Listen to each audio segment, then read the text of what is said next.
বিদায় হজের ভাষণ। মহান আল্লাহ রাব্বুল আলামিন সমগ্র মানবজাতির হিদায়াতের জন্য কুরআন নাজিল করেছেন। ওহী নাজিল ও নবী জীবনের পরিপূর্ণতা সাধিত হয়েছে বিশ্ব নবী হযরত মুহাম্মদ সাল্লাল্লাহু আলাইহি ওয়াসাল্লামের বিদায় হজের ভাষণে। আরবি দশম হিজরি সনের পবিত্র হজের সময় লক্ষাধিক সাহাবীর সামনে জিলহজ মাসের ৯ তারিখ বিকালে আরাফাতের ময়দানে যে বক্তব্য পেশ করেন এবং পরদিন ১০ জিলহজ ঈদের দিন যে ভাষণ প্রদান করেছিলেন তাকেই বিদায় হজের ঐতিহাসিক ভাষণ বলে। এটি ছিল মানব জাতির উদ্দেশ্যে মহানবী হযরত মুহাম্মদ সাল্লাল্লাহু আলাইহি ওয়াসাল্লামের জীবনের সর্বশেষ ভাষণ। এই ভাষণে মহানবী সাল্লাল্লাহু আলাইহি ওয়াসাল্লাম বলেছিলেন, হে লোক সকল, আল্লাহ তাআলা বলেন, হে মানব জাতি, আমি তোমাদিগকে এক পুরুষ ও এক নারী থেকে সৃষ্টি করেছি এবং তোমাদের বিভিন্ন জাতি ও গোত্রে বিভক্ত করেছি, যাতে তোমরা পরস্পরে পরিচিত হতে পারো। নিশ্চয় আল্লাহর কাছে সেই সর্বাধিক সম্মানিত যে সর্বাধিক পরহেজগার। আল কুরআন সূরা হুজুরাত আয়াত ১৩। সুতরাং কোনো অনারবের উপর কোনো আরবের, কোনো আরবের উপর কোনো অনারবের, এমনিভাবে শ্বেতাঙ্গের উপর কৃষ্ণাঙ্গের এবং কৃষ্ণাঙ্গের উপর শ্বেতাঙ্গের কোনো শ্রেষ্ঠত্ব নেই, তবে তাকওয়ার ভিত্তিতে। সব মানুষ আদম আলাইহিসসালামের সন্তান, আর আদম আলাইহিসসালাম মাটি দ্বারা সৃষ্ট। হে সভ্যমণ্ডলী, এক মুসলমান অপর মুসলমানের ভাই, সব মুসলমান পরস্পর ভাই ভাই। তোমাদের অধীনস্থদের প্রতি খেয়াল রাখবে। তোমরা যা খাবে তাদের তা খাওয়াবে, তোমরা যা পরিধান করবে তাদেরও তা পরাবে। সাবধান, ধর্মের ব্যাপারে বাড়াবাড়ি করবে না, কেননা তোমাদের পূর্ববর্তী লোকেরা ধর্মীয় বিষয়ে বাড়াবাড়ি করার কারণে ধ্বংস হয়ে গেছে। হে লোক সকল, তোমরা তোমাদের রবের ইবাদত করবে, ৫ ওয়াক্ত নামাজ পড়বে, রমজান মাসে রোজা রাখবে, সন্তুষ্ট চিত্তে সম্পদের জাকাত প্রদান করবে, স্বীয় প্রভুর ঘরে এসে হজ পালন করবে এবং নেতাদের আনুগত্য করবে, তাহলে তোমাদের রবের জান্নাতে প্রবেশ করতে পারবে। হে মানবমণ্ডলী, তোমরা আমার কথা শোনো। হয়তো আমি এ বছরের পর এখানে আর কখনো তোমাদের সঙ্গে মিলিত হব না।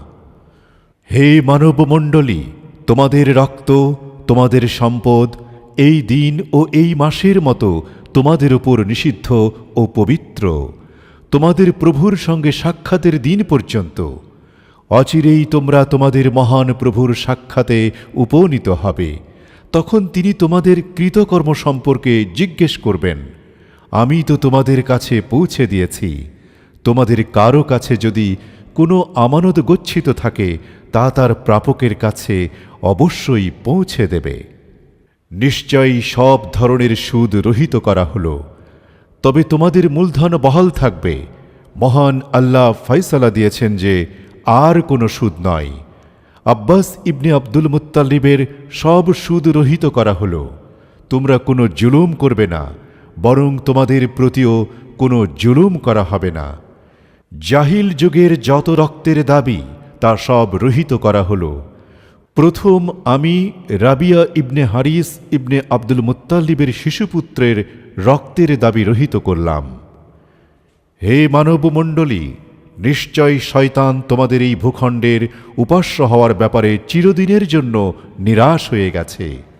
তবে এছাড়া তোমরা যা তুচ্ছ মনে করে থাকো এমন বহু কাজ রয়েছে যাতে তার আনুগত্য করলে সে খুশি হবে।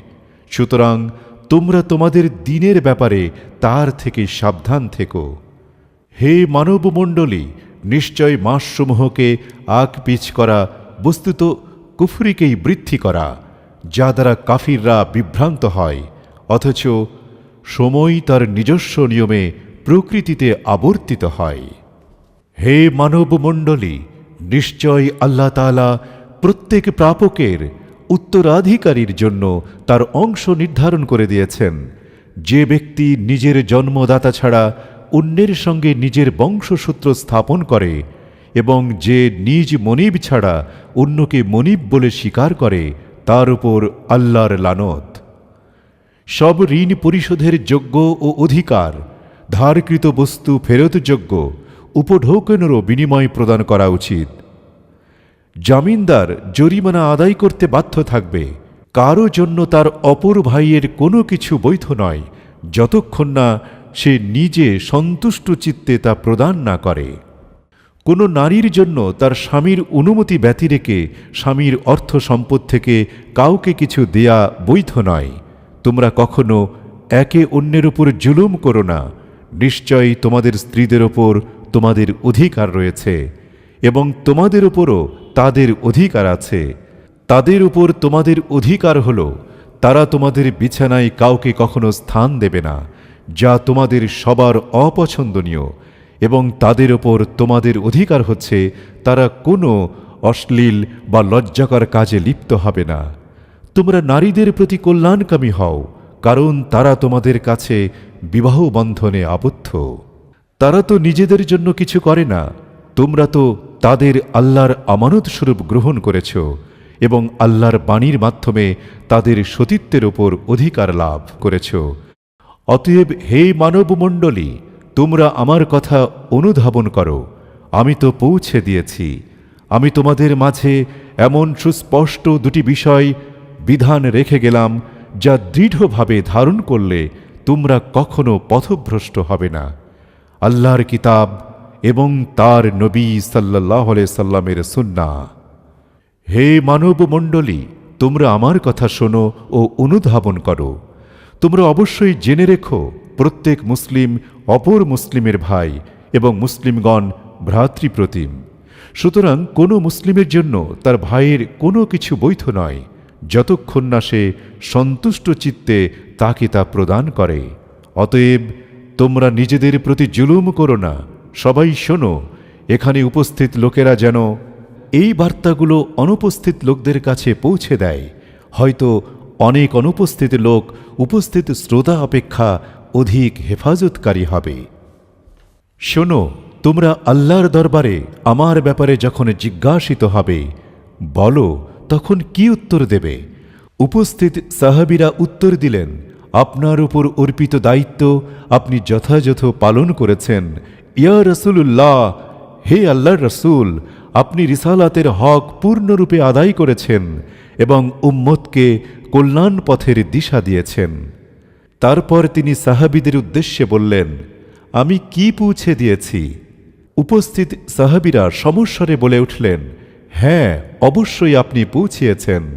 তখন রাসূলুল্লাহ সাল্লাল্লাহু আলাইহি সাল্লাম আকাশের দিকে শাহাদত অঙ্গুলি উত্তোলন করে বললেন, হে আল্লাহ, আপনি সাক্ষী থাকুন। হে আল্লাহ, আপনি সাক্ষী থাকুন। হে আল্লাহ, আপনি সাক্ষী থাকুন।